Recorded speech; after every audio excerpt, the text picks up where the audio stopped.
Assalamualaikum warahmatullahi wabarakatuh. Bertemu lagi dengan saya Oktav Primas Aditya dalam pelajaran sejarah. Kali ini kita akan membahas mengenai revolusi Tiongkok. Langsung saja kita akan masuk ke dalam latar belakangnya. Jadi seperti ini latar belakangnya, yaitu adalah adanya dominasi asing dan paham baru. Nanti seperti adanya nasionalisme maupun liberalisme. Berikutnya ada perang candu, ada pemberontakan Taiping, Mian, Pantai, dan Boxer, di mana pemberontakan Boxer ini dikenal dengan perlawanan terhadap dominasi asing nantinya. Berikutnya adalah turunnya martabat pemerintah dinasti Qing. Dan terakhir, seperti dengan revolusi-revolusi sebelumnya, munculnya orang-orang terpelajar atau kaum terpelajar. Kita masuk dalam proses revolusinya.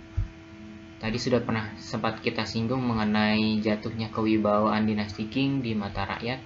Kenapa? Karena kita lihat beberapa kali perlawanan atau pertempuran melawan negara lain, selalu dinasti Qing ini mengalami kegagalan, sehingga akhirnya wibawa dinasti Qing ini runtuh.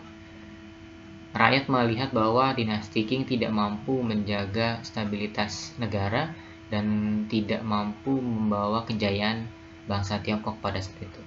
Nah, di tengah-tengah seperti itu muncullah salah satu tokoh, yaitu adalah Sun Yat-sen. Di sini dia memimpin revolusi pada tanggal 11 Oktober tahun 1911. Sun Yat-sen ini termasuk golongan terpelajar, dia juga banyak belajar di luar negeri.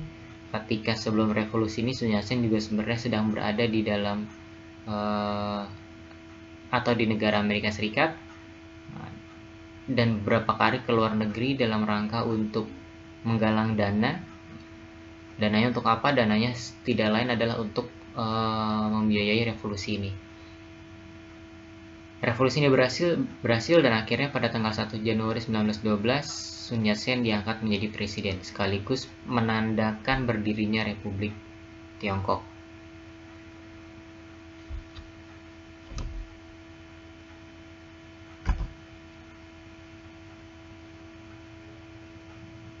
Tahun 1924 Chiang Kai-shek akhirnya menggantikan Sun Yat-sen karena Sun Yat-sen wafat. Chiang Kai-shek ini merupakan, bisa dikatakan sebagai sekutu dekatnya dari Sun Yat-sen. Nah, keberhasilan Chiang Kai-shek dalam pemerintahan Tiongkok ini adalah beliau berhasil menggalang persatuan antara Tiongkok Utara dan Tiongkok Selatan.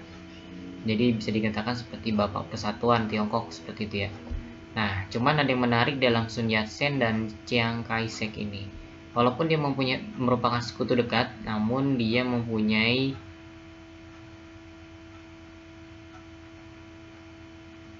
pemikiran yang berbeda. Sun Yat-sen ini walaupun dia adalah tokoh nasionalis, dia cukup sosialis ya.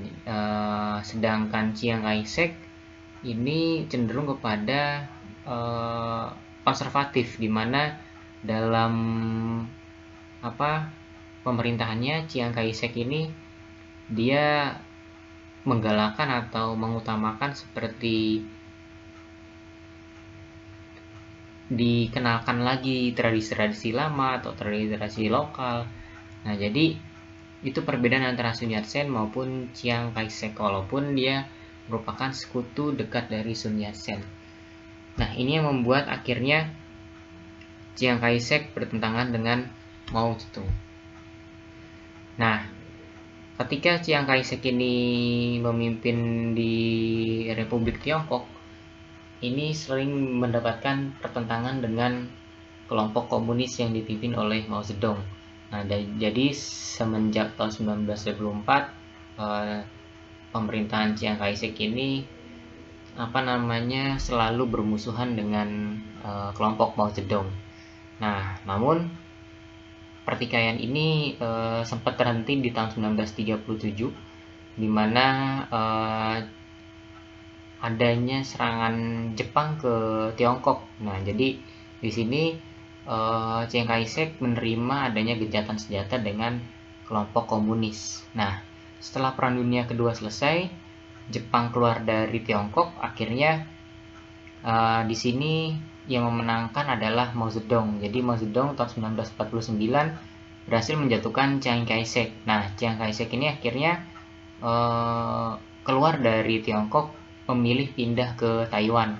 Nah, jadi di situ Chiang Kai-shek mendirikan negara Taiwan dan menjadi pemimpin Taiwan di sana. Nah, kembali lagi pada Mao Zedong yang ada di Tiongkok. Akhirnya setelah Chiang Kai-shek berhasil dijatuhkan oleh Mao Zedong memproklamirkan berdirinya Republik Rakyat Tiongkok. Nah, disinilah dimulainya Tiongkok mempunyai ideologi komunis. Jadi sekali lagi, sejak tahun 1949 komunis menjadi ideologi di Tiongkok. Oke, jadi seperti itu adalah revolusi Tiongkok yang bisa kita pelajari pada hari ini. Sekali lagi, dalam materi ini kita bisa melihat nilai-nilai di dalam setiap peristiwanya. Jadi ternyata kita bisa melihat bahwa kepemimpinan itu atau wibawa pemimpin itu sangat penting di dalam mata masyarakat. Jadi sebaiknya ketika kita menjadi pemimpin, kita harus benar-benar menjaga amanah dari rakyat atau mampu memberikan jaminan keselamatan kepada rakyat. Oke, mungkin itu saja yang bisa kita ambil dari pelajaran di dalam revolusi Tiongkok ini. Dari saya sekian, terima kasih banyak. Wabillahi taufiq wal hidayah. Wassalamualaikum warahmatullahi wabarakatuh.